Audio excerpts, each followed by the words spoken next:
Naim belum ada bini je kot.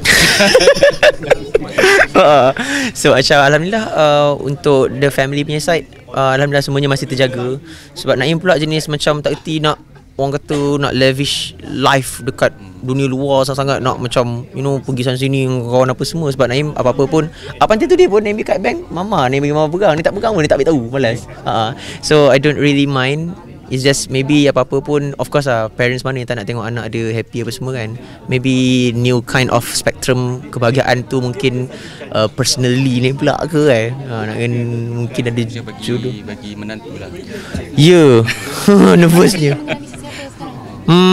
Berdua kan tak nak ada seorang. Tahun ni tak sempat kot. Tak sempat dah. Macam mana ni? Lepas lagi berapa hari ni? 20 hari lagi. Tak sempat. Ini rushing sangat ni. Marketing pun tak sempat buat. So Naim untuk tahun ni sebenarnya macam Naim cuba untuk mengenali seseorang juga. But then Naim percaya macam let's see how it goes lah. Sebab ni tak nak rushing pun benda-benda macam ni.